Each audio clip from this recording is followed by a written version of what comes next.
Hello everyone, welcome to Yunus English. I brought an article from New York Times published on June 16. The title is Trump to leave G7 summit early to deal with Israel-Iran conflicts. President Trump's early departure comes after a White House official said he had decided not sign on to a G7 statements about Israel and Iran. In the end, he did sign it. President Trump will depart early from the Group of Seven meeting in Canada on Monday night to deal with the rapidly escalating conflict between Iran and Israel. Despite earlier resisting a push to sign on to a statement by allies at the summit that called for restraint, de-escalation, and diplomacy, he eventually signed it. The White House Press Secretary Caroline Leavitt offered little explanation for Mr. Trump's abrupt departure, writing on X that because of what's going on in the Middle East, President Trump will be leaving tonight after dinner with the heads of state. Earlier on Monday, Mr. Trump had hinted to reporters that he was feeling pressure to be more engaged in the Middle East crisis, saying, "As soon as I leave here, we are going to be doing something, but I have to leave here." But what he intended to remained unclear, even as the president prepared to leave halfway through the two-day meeting. Mr. Trump had been scheduled to hold a session with allies about the conflict between Russia and Ukraine on Tuesday, and to meet face-to-face with President Volodymyr Zelensky of Ukraine. Asked on Monday morning what it would take for the United States to get involved militarily on behalf of Israel in its attacks on Iran, Mr. Trump told reporters, "I don't want to talk about that." Ms. Leavitt, asked about the same possibility on Monday evening, said that American forces are maintaining their defensive posture, and that has not changed. Israel has been encouraging Mr. Trump to join its military assault, which it maintains it is aimed at preventing Iran from developing a nuclear bomb. But as of Monday night, Mr. Trump had announced no plans for U.S. military forces to join the fight beyond helping Israel to defend itself.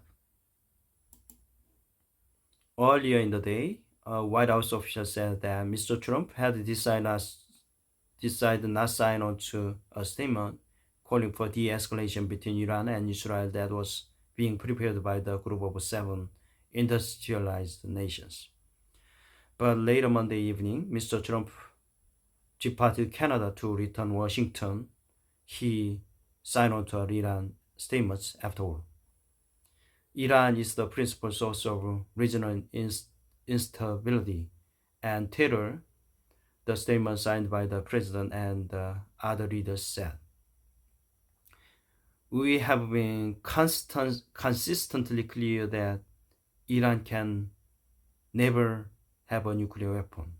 We urged that the resolution of the Iranian crisis leads to a broader de-escalation of hostility in the Middle East, including a ceasefire in Gaza." An American official said that Mr. Trump changed his mind in part after the changes were made to the initial draft language of the statements. He appreciated the productive conversations and support he received from leaders at the G7 and returned to Washington focused on restoring peace in the Middle East, said the official, who asked for anonymity to comment on private deliberations. On Monday evening, Mr. Trump warned in a Truth Social post that the entire population of Tehran, the capital of Iran, should evacuate. "What a shame and waste of human life," Mr. Trump wrote. "Simply state, Iran cannot have a nuclear weapon. I said it over and over again. Everyone should immediately evacuate Tehran." It was not clear whether the warning was motivated by information that Mr. Trump had about a specific planned Israeli attack. The statement that Mr. Trump signed expressed concern regarding the conflicts, which began on Friday when Israel launched strikes across Iran, including on its nuclear research facilities.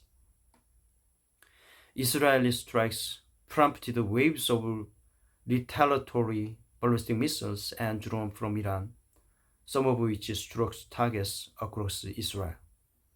Iran has repeatedly said it doesn't intend to build a nuclear weapon, but insists on being allowed to develop nuclear power for the country's needs. The statement was signed by the leaders of the group's member nations. Beside the United States and Canada, they are France, Germany, Italy, Britain, and Japan, along with the leaders of the European Union. It acknowledges the need to prevent Iran from acquiring a nuclear weapon and explicitly supports Israel's right to defend itself. But it also calls on both sides to de-escalate in order to resolve the issue of Iran's nuclear ambitions at the negotiating table, saying that diplomacy is the best way to resolve the dispute. Speaking to the reporters at the summit in the mountain town of Kananakis in western Canada, Stefan Cornelis, a spokesman for the German government, said the purpose of joint statements was to have impact on the situation in the Middle East.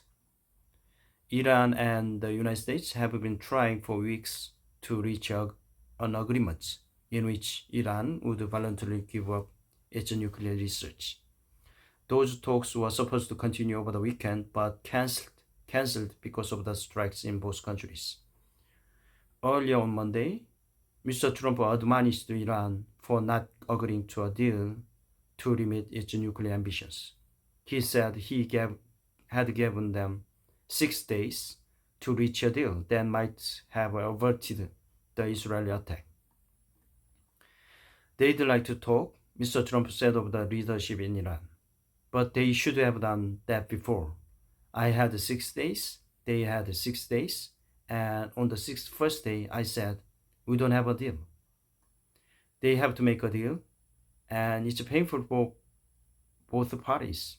But I'd say Iran is not winning this war, and they should talk, and they should talk immediately before it's too late.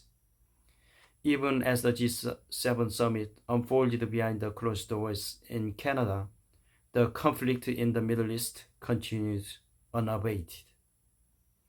Israel widens its targets on Monday, striking and setting fire to the headquarters state television while anchors were broadcasting live. Iran has been retaliating, sending missiles and drones headed towards Israel on Monday. But Mr. Trump said that he believed the fighting would end soon. I think Iran is basically at the negotiating table, he told the reporters at the summit. They want to make a deal.